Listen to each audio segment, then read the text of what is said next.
자, 5절부터 보겠습니다.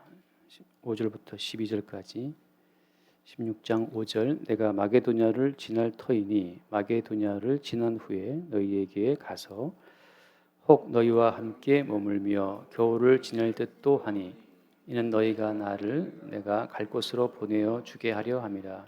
이제는 지나는 길에 너희 보기를 원하지 아니하노니 이는 만일 주께서 허락하시면 얼마 동안 너희와 함께 머물기를 바람이라. 내가 오순절까지 에베소에 머물려 함은 내게 광대하고 유해한 문이 열렸으나 대적하는 자가 많음이라. 디모데가 이르거든 너희는 조심하여 그로 두려움이 없이 너희 가운데 있게 하라. 이는 그도 나와 같이 주의 일을 힘쓰는 자임이라. 그러므로 누구든지 그를 멸시하지 말고 평안히 보내어 내게로 오게 하라. 나는 그가 형제들과 함께 오기를 기다리노라. 형제 아볼로에 대하여는 그에게 형제들과 함께 너희에게 가라고 내가 많이 권하였을 때 지금은 갈 뜻이 전혀 없으나 기회가 있으면 가리라. 아멘. 오늘 사람들의 이름이 나오고 또 어떤 지명이 나오죠.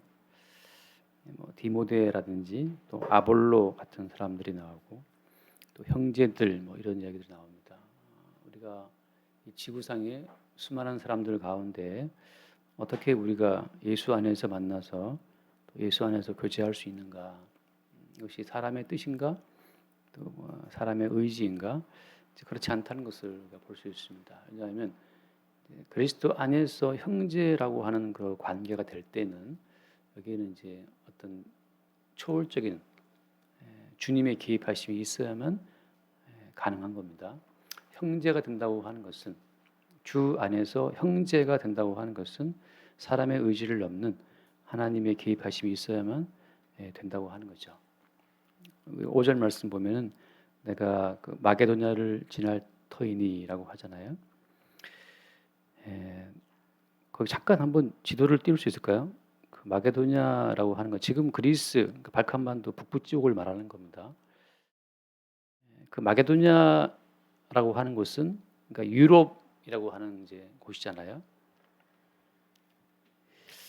근데 이게 이제 사도 바울이 거기 지금 터키 쪽 그 드로아라고 나와 있나요? 보이나요? 드로아?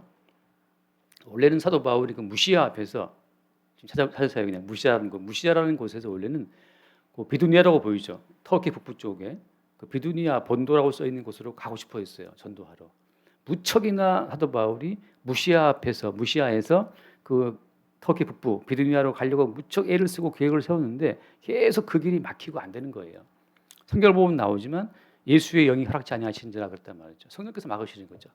그럴 때 이제 그 드로아에 있을 때 그때 쉽게 말하면 유럽 사람이죠. 마게도니아라고 돼 있죠. 마게도니아 그 그리스 북부 쪽에 마케도니아 그 사람들이 환상 가운데 바울을 막 불렀어요. 도와달라고. 헬프미죠.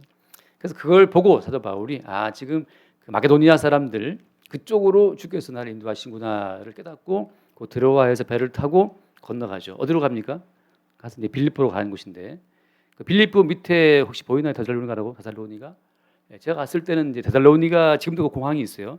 데살로니키라고 하더라고요. 지금 그리스 말로 데살로니가 키 공항에 내려서 버스 타고 이제 빌립보 올라갔는데 이렇게 올라갔다 내려왔는데 데살로니키 공항 근처부터 해서 그 전부가 지금 그냥 그 발굴하느라고 정신 없어요. 거기 이제 관광으로 사는 나라이기 때문에 계속 건물을 하나 지을 수가 없대요. 건물 하나 지으려고 파면 2000년 전 뭐가 튀어나오기 때문에 계속 발굴. 그래서 그 데살로니키 공항에 내려서 빌립보에 올라갔다가 다시 쭉 내려왔단 말이죠. 지금 사도 바울이 그 당시에 드로아에서 배를 타고 빌립보에 처음 건너가서 거기에서 누구를 만납니까? 잠깐 이제 사도행전 잠깐 말씀 보면 사도행전 제가 지금 거기서 어떤 만남을 통해서 주께서 우리를 만나게 하신다는 것이 얼마나 큰 의미가 있는지 16장 잠깐 볼게요. 사도행전 16장 6절 말씀부터 보겠습니다. 16장 6절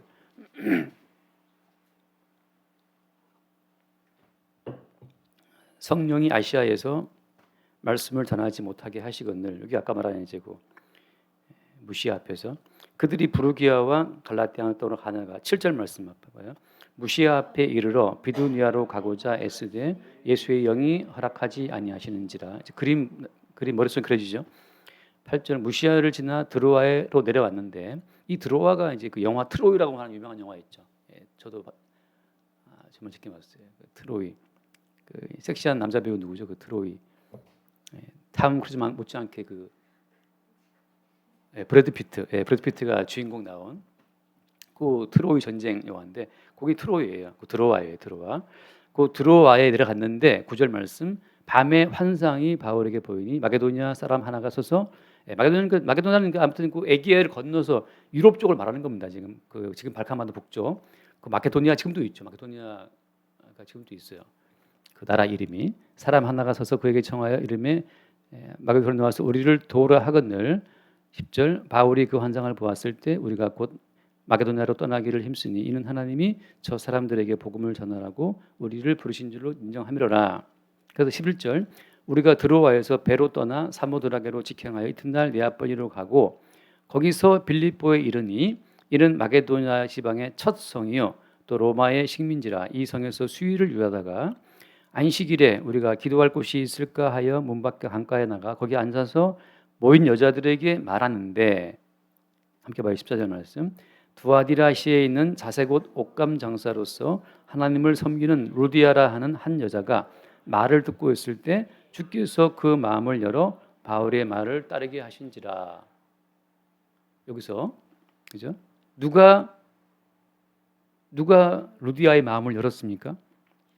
예, 주께서 그 마음을 열어 바울의 말을 따르게 하신지라라고 했죠. 그러니까 여자들이 많이 있었는데 그 중에 루디아라는 한 여자에게 주께서 임재하셔서 그 마음을 열어서 바울의 말을 듣고 따르게 하신 거죠. 많은 사람이 있지만 주께서 마음을 열어주시는 그 사람만이 어때요? 바울이 증거하는 그 복음을 듣고 따른다고 하는 거죠. 그러니까 여러분 주께서 우리의 마음을 열어서 복음을 듣게 하신 이 역사가 없다면 아무도 예수 그리스도를 믿을 수도 없고 예수를 믿지 못한다면 어때요? 못한다면 예수의 형제라고 부름받을 수도 없겠죠. 그래서 내가 어떻게 예수의 복음을 지금 믿고 있을까? 이것은 주께서 우리 마음을 열어주셨기 때문에 그때 그 말이 들리는 겁니다. 그래서 그 15절 말씀 그와 그 집이 다 세례를 받고 우리에게 청하여 이르되 만일 나를 주 믿는 자라고 알거든 내 집에 들어와 유하라 하고 강권하여 머물게 하니라. 그래서 그때부터 이제 이 루디아라고 하는 자색 옷감 장사, 지금으로 치면 이제 뭐 패션 뭐 디자이너입니까? 뭐 그죠? 여기 동대문 두타 세타 거기 있는 그 옷가게 하는 뭐 그런 분일 수도 있죠. 우리 교회도 한 분 계시는데 옷가게 하시는 그 이현수 선생님도 이제 그런 스타일인데 그래서 이 루디아의 마음이 열려서 그냥 바울이 말이 들리고 그 복음 자체가 따라지게 된 거죠. 그래서 세례를 받고 이제 그 집에 모여서 그럼 그때부터 루디아의 그 집 자체가 그게 교회가 되는 거예요. 거기 모여서 이제 계속 복음을 듣고 또 와서 복음 듣고 하면서 거기서 사람들이 모여서 그게 이제 빌립보 교회가 되는 거죠. 말하자면 그렇게 해서 뒤에 보면 나오지만 또 이제 요 빌립보에서 또 사건이 또 있었는데 나중에 말씀드리겠습니다. 아무튼 그 간수에게 복음을 증거해서 간수의 집에서 또 하나가 생기죠. 그런 식으로 해서 이 마게도니아 지방에서 사도 바울이 처음으로 복음을 증거해서 처음으로 믿은 사람이 누구였어요? 루디아였어요. 그러니까 바울의 입장에서는 어떻습니까? 그 동네가 추억이 있는 동네죠. 주의 역사가 있던 동네고. 그러니까 오늘 그 본문 돌아와서 보면 지금 사도 바울이 어디 가고 싶어해요? 내가 마게도냐를 지날 터이니, 그죠? 마게도냐를 꼭 지나서 가고 싶은 거예요. 지금 고린도회를 가긴 가겠지만 고린도는 어디 있습니까? 고린도는 지금 어디 있냐면 한 번 더 지도 올려보세요. 고린도는 그 남쪽에 있어요. 바로 가도 되지만 사도 바울은 그 마게도나를 꼭 지나가고 싶은 거죠. 왜? 거기에 빌립보에 처음 예수 믿던 사람들이 있었기 때문에 그런 여러 가지 복음을 증거해서 예수 믿던 사람들이 있던 곳을 다 둘러보고 가고 싶어하는 거죠. 어디로? 고린도로. 그래서 고린도 그 지역은 약간 남쪽에 있습니다. 지도가 안 올라왔나요? 올라왔으니까 거기 보면 그 위에 뭐 빌립보, 그 데살로니가 또 있고 뭐 한참 내려가면은 거기 아덴이 있고 고린도 보이시죠? 고린도. 그 홀쭉한 허리 있는 들어간 거기. 거기 이제 항구 고린도가 있는데 거기 밑에 지나 있다 나중에 이제 배 타고 어디로 가요? 에베소라는 곳으로 가요. 에베소는 이 소아시아 쪽에 있습니다. 그림 보이시죠? 에베소. 그러니까 지금 사도 바울이 배 타고 건너갔다 왔다 갔다 하는 거예요. 그래서 고린도로 가기 전에 어디를 지나고 싶다?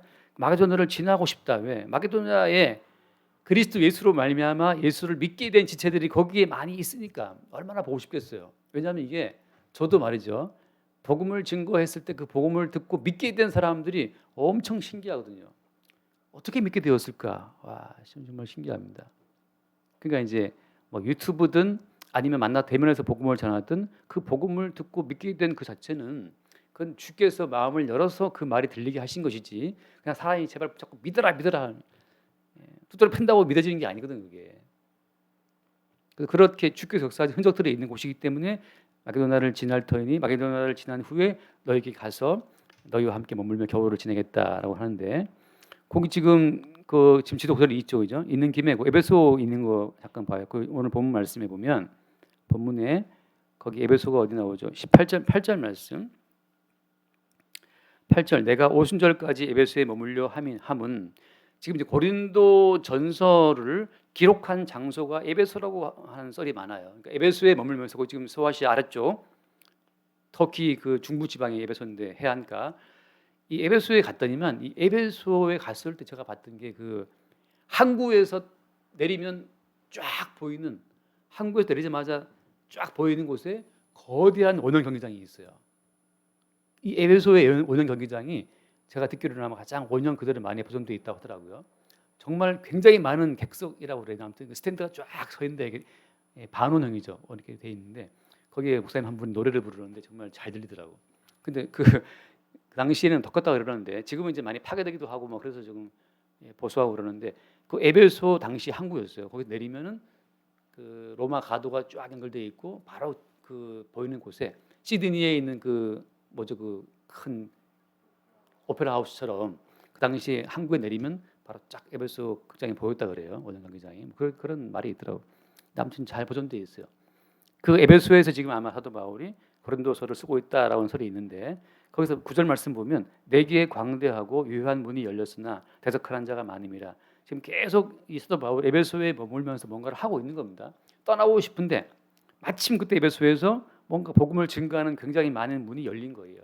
그래서 거기서 떠나지를 못하고 계속 복음을 전하고 있는 겁니다. 잠깐 말씀 봐요. 사도행전 19장인가요?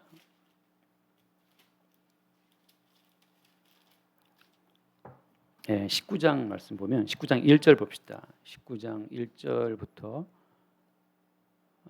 보면은 아볼로가 고린도에 있을 때 바울이 이주방으로 다녀 에베소에 와서 이 에베소에 왔다는 말 아까 지도에 봤죠. 그 에베소 아시아 중부지방 에베소에 와서 제자들을 만나서 2절 이르되 너희가 믿을 때 성령을 받았느냐 이르되 아니라 우리는 성령이 계심도 듣지 못하였노라. 3절 바울이 이르되 그러면 너희가 무슨 세례를 받았느냐 대답하되 요한의 세례이니라.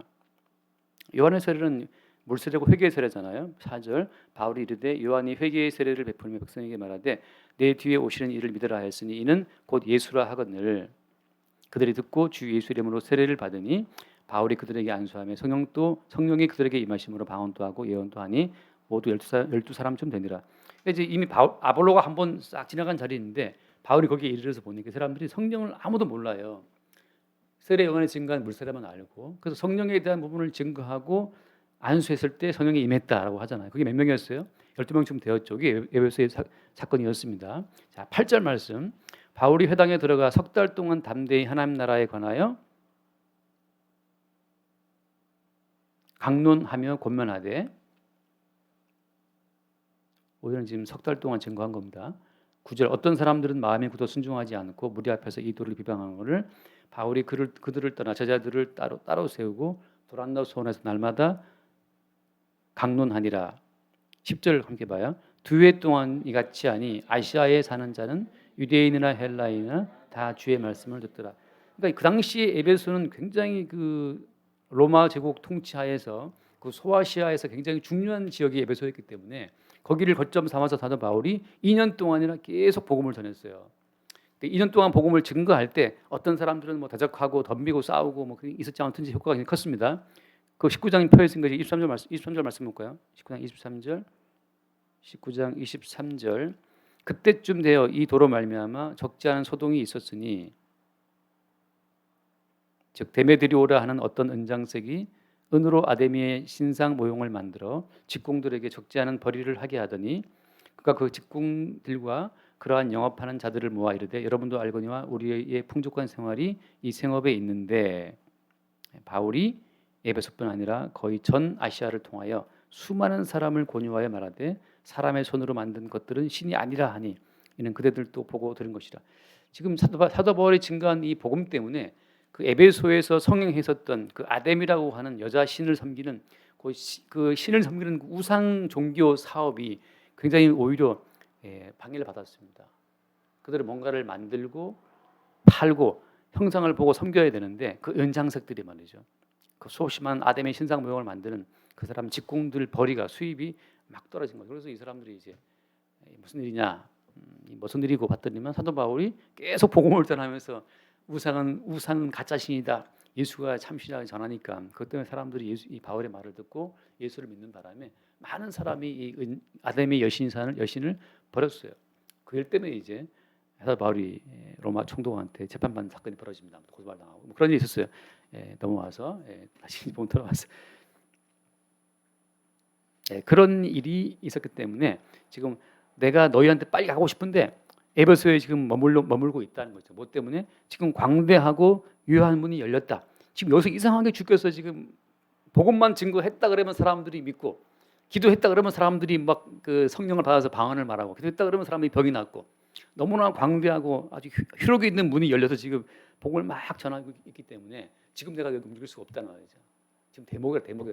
지금 그래서 바울이 빨리 너희들 보고 싶긴 한데 그 빌립보 지방에서 강가에서 말씀 전할 때 듣던 그 누굽니까 아까 그 루디아의 그 만남 그것도 빨리 만나보고 싶고 그다음에 그 간수와도 만나보고 싶고 그런 여러 가지 추억이 많은 것들을 다 둘러보고 고린도로 가고 싶은데 지금 에베소가 지금 너무 이 복음 사업이 번창하는 바람에 지금 대목이라서 갈 수가 없어요. 지금 그런 상황을 지금 이야기하고 있습니다.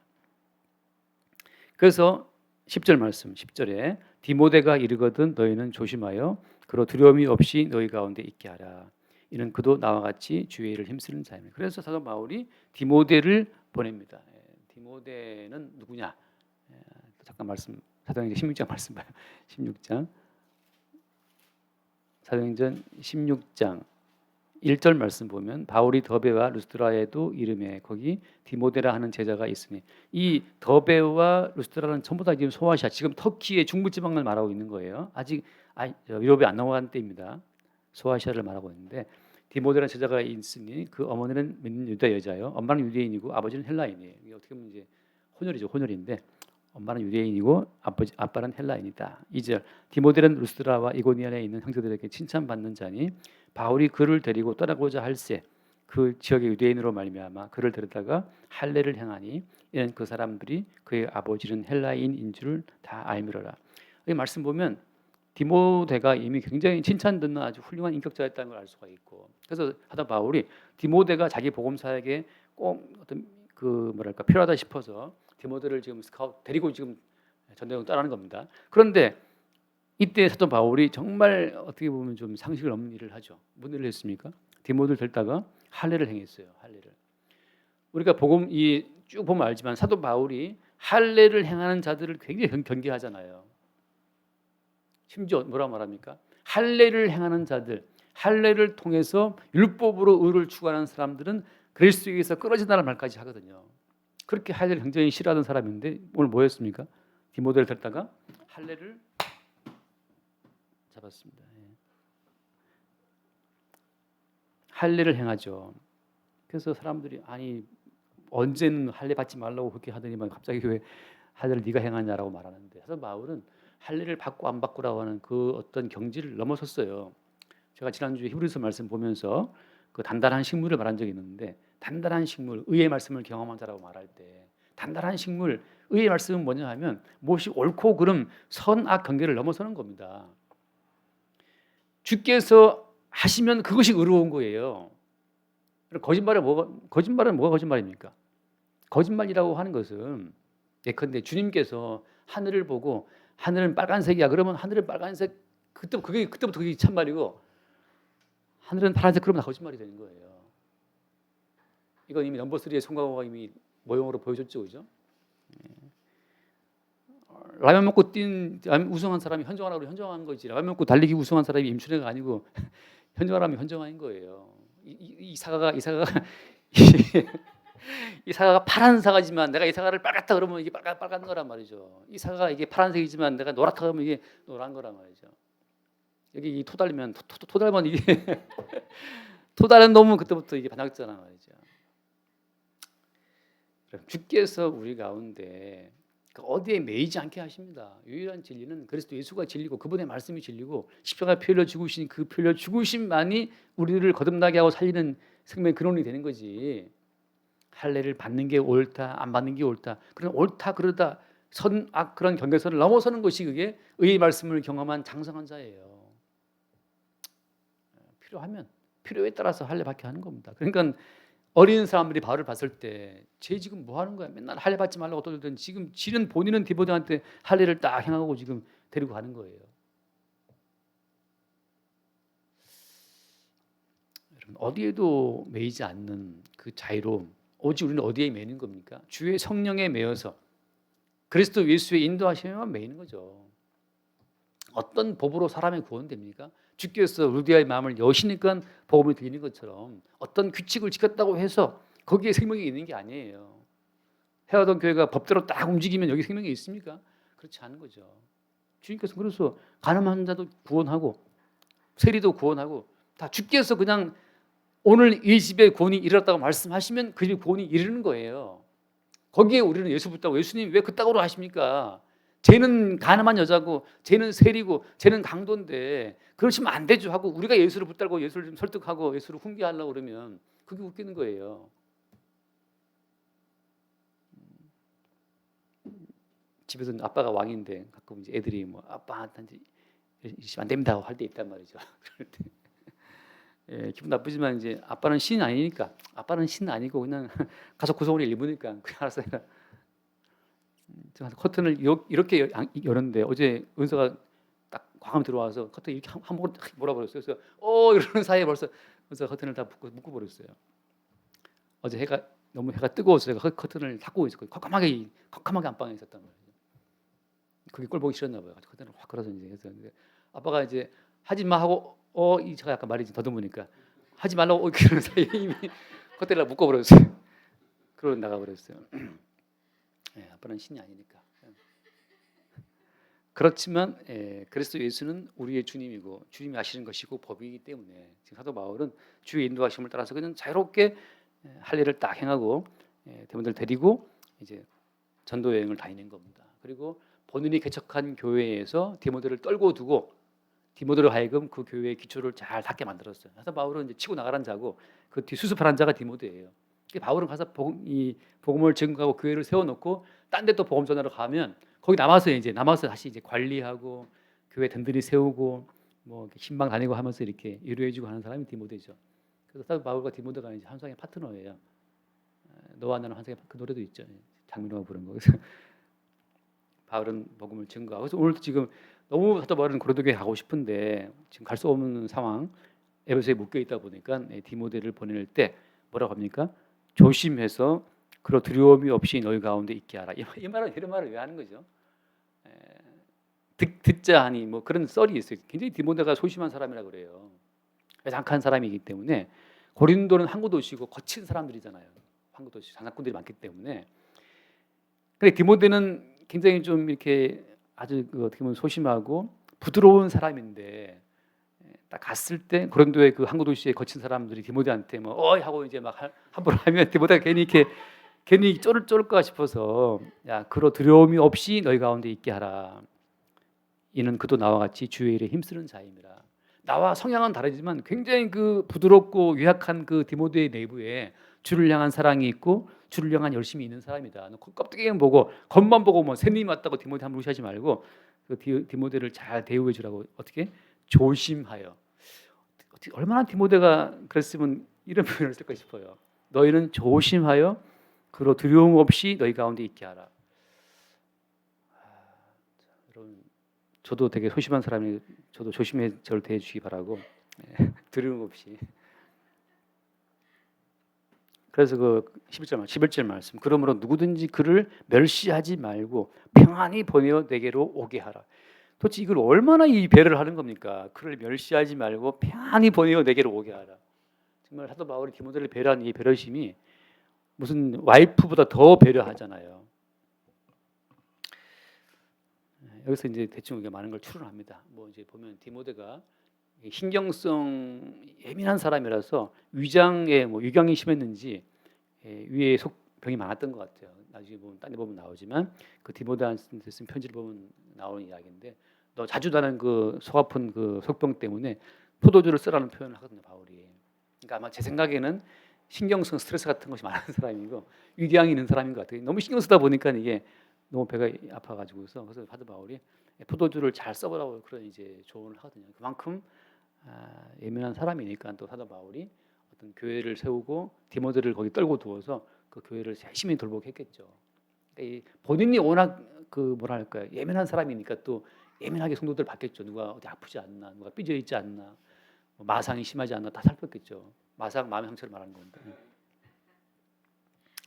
자, 그 다음에 또 한 사람 그 12절 형제 아볼로에 대하여는 그에게 형제들과 함께 너희에게 가라고 내가 많이 권하였을 때 지금은 갈 뜻이 전혀 없으나 걔가 있으면 가리라. 이 아볼로가 한 고집하는 사람이에요.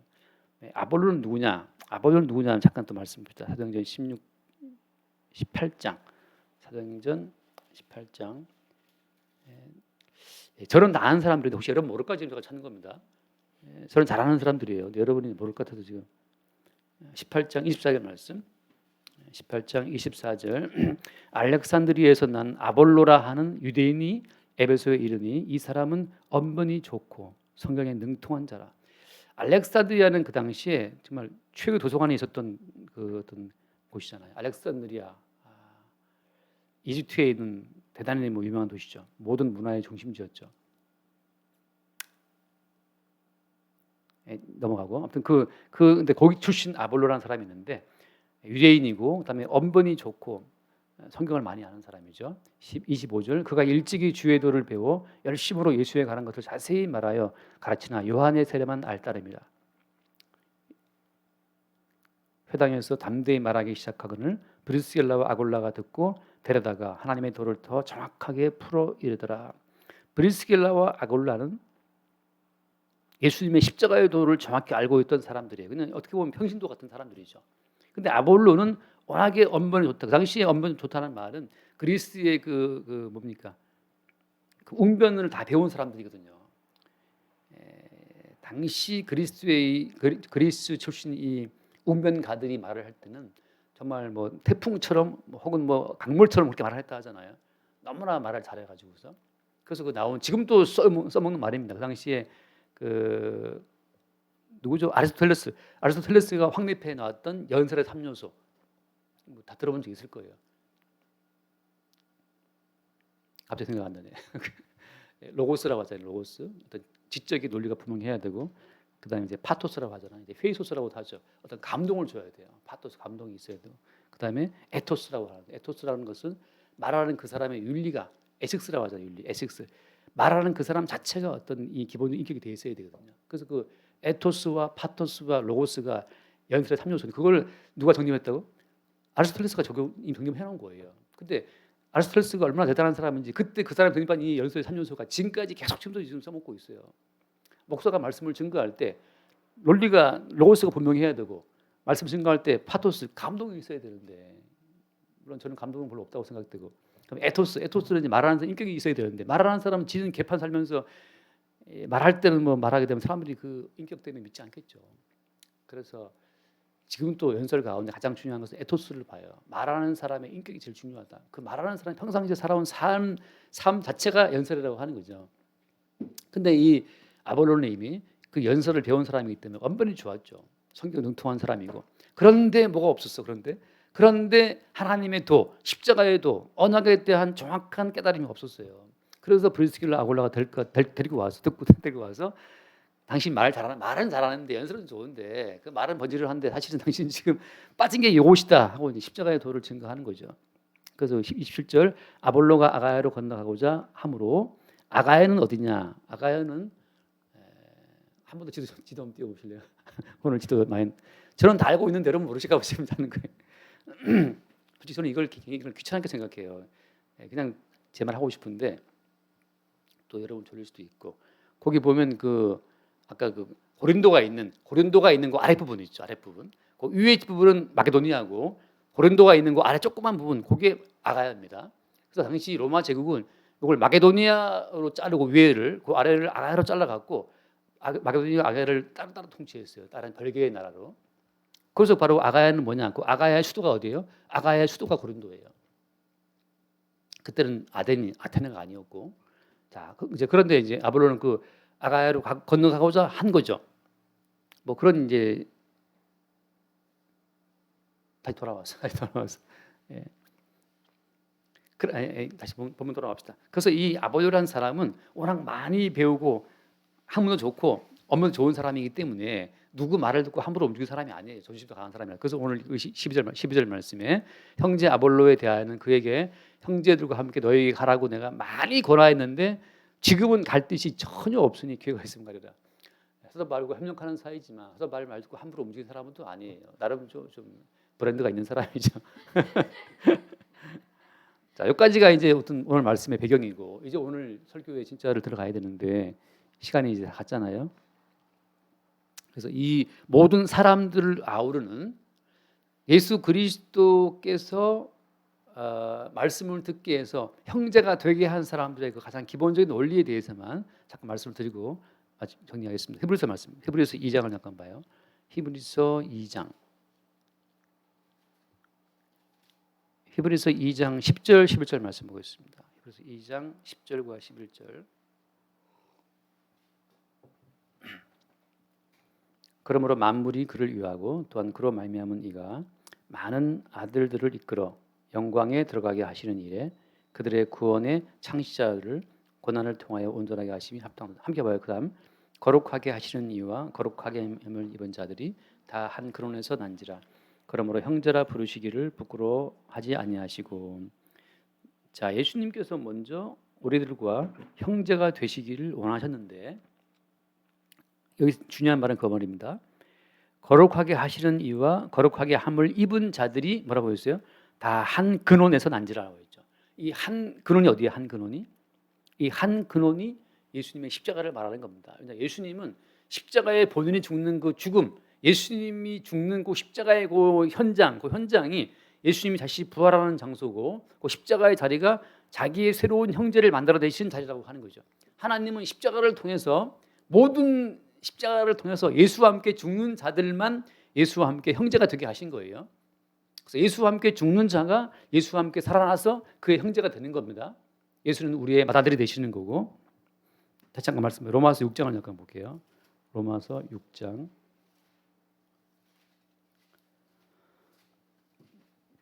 로마서 6장. 거기 6절 말씀 볼까요? 로마서 6장 6절. 우리가 알거니와 6장 6절입니다. 우리의 옛사람이 예수와 함께 십자가에 못 박힌 것은 죄의 몸이 죽어 다시는 우리가 죄에게 종노릇하지 아니하려 함이니 라고 했죠. 우리가 알거니와 우리 옛사람이 어떻게 돼요? 우리 옛사람이 예수와 함께 십자가에 못 박힌 것은 라고 하잖아요. 그러니까 우리 옛사람은 이미 예수와 함께 십자가에 못 박혀서 죽은 겁니다. 이제 옛사람은 죽은 거예요. 옛사람은 죽고 그다음에 다시 우리가 살아날 때는 이제 예수 그리스도의 형제로 예수의 형제로 살아나서 죄와 아무 상관이 없는, 왜 죄와 상관이 없습니까? 예수님께서 우리의 과거의 죄와 현재와 이제 미래의 지을 모든 죄를 다 담당하고 십자가에 죽었기 때문에 우리는 이제 살아가면 죄를 짓는 것이 아니고 예수께서 용서해 놓으신 죄의 항목을 보는 거예요. 오늘 오후에, 오늘 밤에, 내일 오전, 내일 오후에, 1년 뒤에 우리가 어떤 범죄를 할지 우리 알 수 있습니까? 우리 모르잖아요, 그죠? 모르는데 우리는 다 뭘 발견하고 있는 거예요? 우리가 오늘 저녁에 어떤 범죄하는 것을 우리가 봤다고 칩시다. 그때 우리는 사실 뭘 보는 거예요? 아, 예수께서 용서하신 죄의 항목에 이것도 들어있구나를 보는 거죠.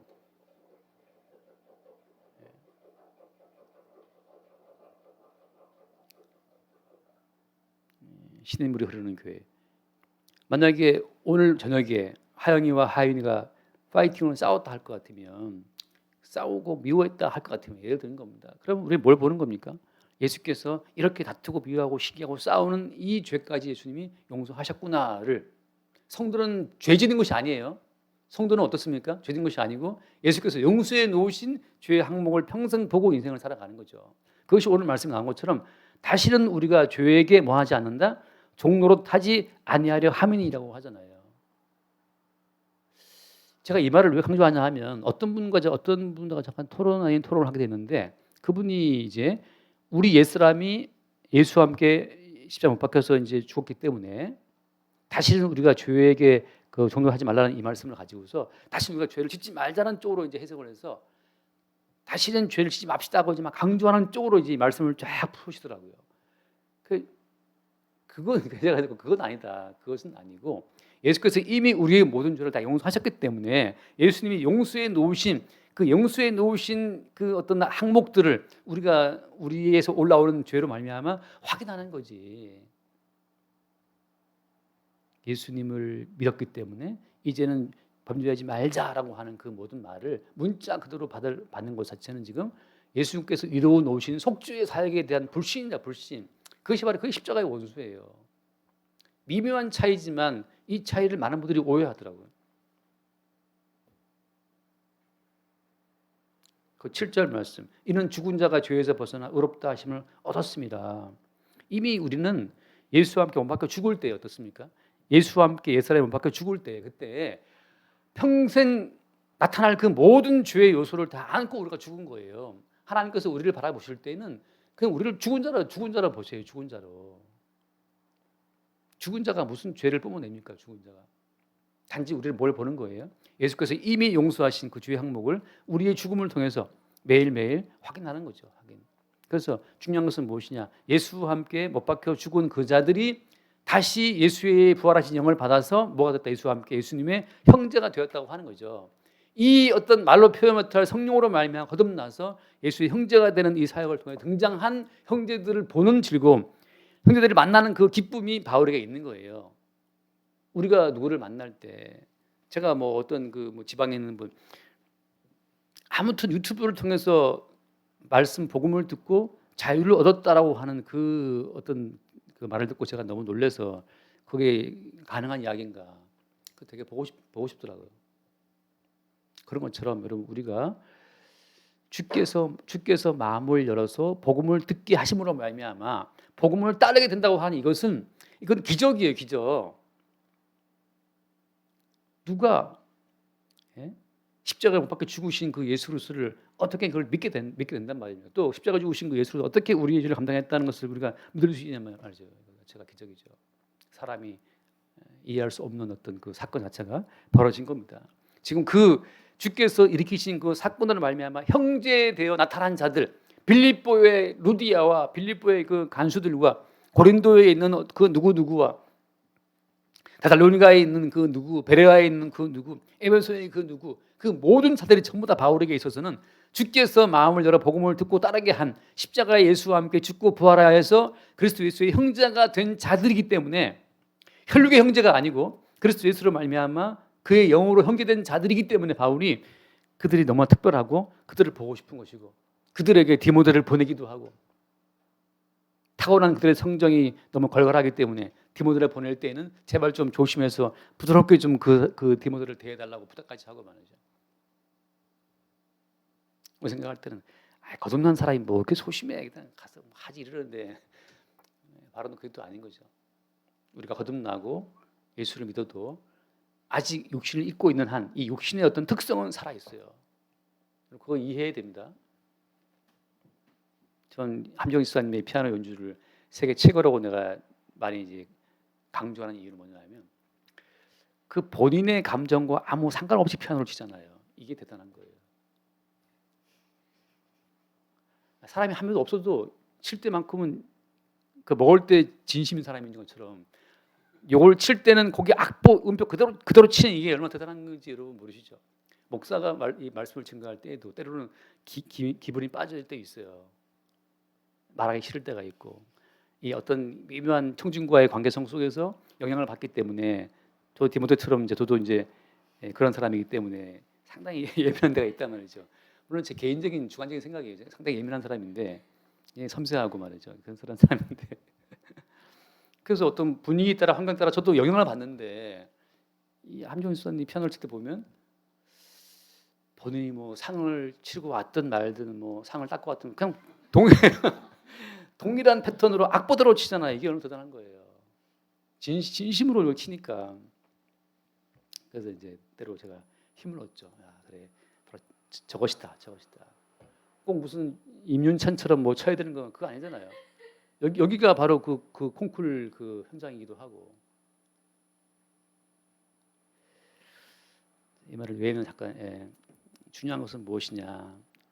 우리의 만남 자체가 이것이 주께서 마음을 열어 복음을 듣게 하고 십자가에서 예수와 함께 죽고 예수의 형제로 거듭 태어나서 그의 영을 받아서 말이죠. 그의 영으로 말미암아 형제된 자들이기 때문에 그렇게 매주 보고 싶은 거죠. 매주 보고 싶은 거, 매주 만나고 싶은 거, 매주 이야기를 나누고 싶은 거예요.